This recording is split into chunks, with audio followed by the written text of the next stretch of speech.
Iran के नायब वजीर खारजा यानी जो एक्सटर्नल अफेयर्स मिनिस्टर होते हैं, उनकी जो सेकंड पोजीशन होती है, ईरान के नायब वजीर खारजा काजिम गुरैबाबादी का कहना है कि तेहरान स्ट्रेट ऑफ हॉर्मुज में जहाजों की आमदोरफ्त के लिए तजवीज़ किए गए जनूबी रास्ते को किसी भी सूरत कबूल नहीं करेगा। जनूबी रास्ते को, स्ट्रेट ऑफ हॉर्मुज पे कई रास्ते हैं, लेकिन ईरान का कहना है कि जिस रास्ते के बारे में हम कहेंगे या जो रास्ता ईरान ने तजवीज़ किया है, जिसकी वो जमानत लेता है कि यह रास्ता सेफ होगा, सिक्योर होगा, उस रास्ते के अलावा जो जनूबी रास्ता अगर है तो उसको ईरान किसी भी सूरत कबूल नहीं करेगा। और इस आबी गुजरगाह पर, आबी यानी वाटरवेज, इस आबी गुजरगाह पर अपनी खुद मुख्तारी का हर कीमत पर दिफा करेगा। तो ये तमाम चीजें इस वक्त सामने आ रही हैं। अब गुरैबाबादी जो ईरान के नायब वज़ीर खारजा, उनका कहना था कि ओमान के रास्ते से होकर बरास्ता ओमान बहरी जहाज़ों की आमदरफ्त के लिए एक नया रास्ता तजवीज़ किया गया है। ताहम ईरान का ओमान की खुद मुख्तारी की खिलाफ वर्जी का कोई इरादा नहीं है।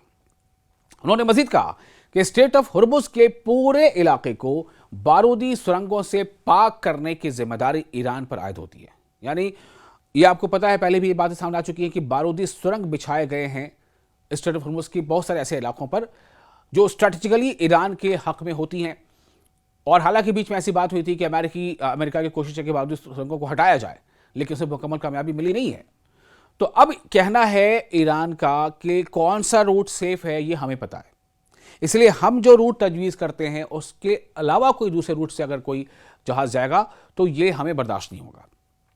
तो ईरान के नायब वज़ीर खारजा ने यह भी कहा है कि तेहरान ने अभी तक इस्लामाबाद मुफाहमती याददाश्त नाम दिया, चूंकि पाकिस्तान ने सालसी की थी, मीडिएशन किया था, तो इसलिए वो जो MOU साइन हो उसका नाम क्या है, इस्लामाबाद मुफाहमती याददाश्त, यानी इस्लामाबाद MOU। तो इस्लामाबाद MOU के फ्रेमवर्क के तहत अमेरिका के साथ कोई मुज़ाकरात नहीं किए हैं और ना ही वो वाशिंगटन से मुज़ाकरात शुरू करने की दरख्वास्त करेगा। यह बयान ऐसे वक्त में सामने आया है जब हालिया मुज़ाकरात में यानी डायलॉग में, बातचीत में स्ट्रेट ऑफ हॉर्मुज से जहाज रानी यानी नेविगेशन, जहाज़ों की वहां से गुजरना, नेविगेशन की बहाली एक अहम मौजू रही है। इस प्रपोजल के तहत जहाज ओमानी समंदरी हदूद से होते हुए जनूबी रास्ते के जरिए गुजर सकेंगे और इसके लिए ईरान की इजाज़त की ज़रूरत नहीं होगी। ताहम ईरानी हुकाम इस मंसूबे की मुखालफत कर रहे हैं। क्यों कर रहे हैं मैंने आपको बता दिया, क्योंकि ईरान का कहना है कि बहुत सारे ऐसे इलाके हैं जहां पर हमने बारूदी सुरंग बिछा रखे हैं, ऐसे में कोई रास्ता अगर महफूज है या नहीं है वो हमें पता है। तो हम ये चाहेंगे, ईरान ये चाहता है कि जो वाटरवेज वो जो सेफ हो, वो ईरान को पता है। ईरान का कहना है कि हमारे बताए वाटरवेज से अगर टैंकर जाएंगे तो उसकी जिम्मेदारी हमारी होगी, उसकी सेफ्टी की, सिक्योरिटी की, है ना।